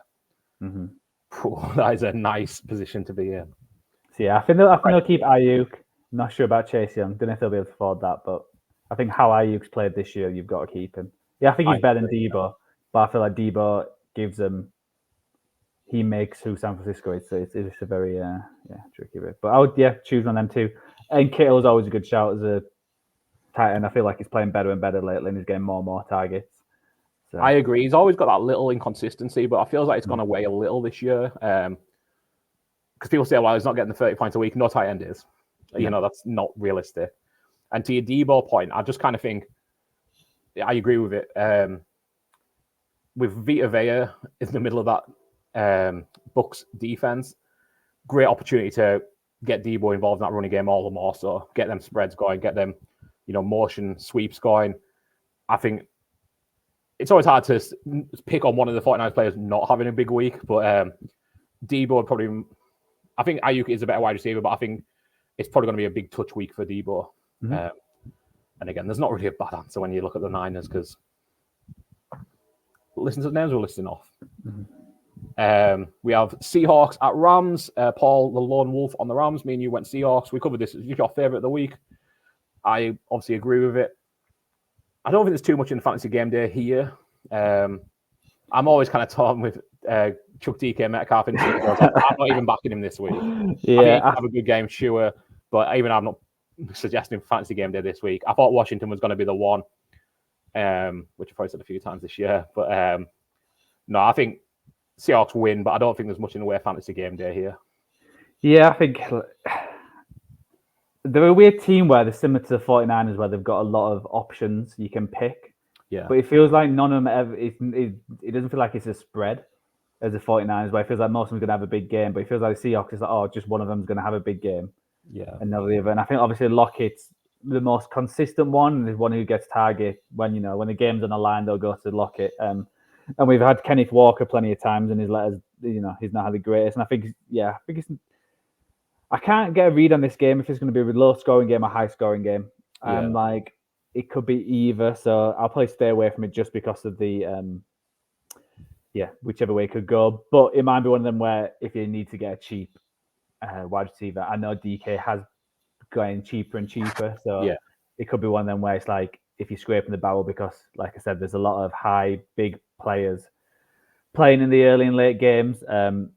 You're gonna have to, you're gonna have to get some cheap players in, and one of them could be there.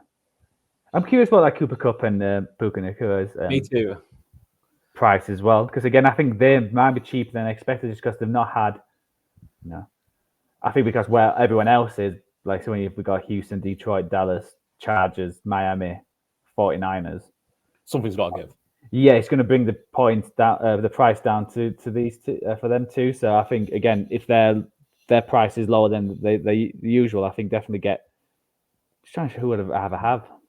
I was wondering the same thing. Yeah, I think I'd probably lean Cup, but I was going to say Cup as well. Yeah, just because I feel like he probably bigger chance to get a touchdown than Puka Nacua. But I think if you get either of them, it's going to be a good day because I think they're still going to catch a lot against the Seahawks. I think they're going to have to be throwing to keep up. There's no Kyron Williams for the Rams. He's another week. Because you have to miss 4 games. They've had a bye week, so it's going to be 5 weeks. He misses one's a bye week. So, Darrell Henderson, Royce Freeman, Zach Evans don't scare me. I don't know if they've got anyone else in that backfield rotation now, but they're throwing the ball if they're keeping up in this game, or if they're winning this game. Whatever the Rams do in this game is coming on Matthew Stafford's arm.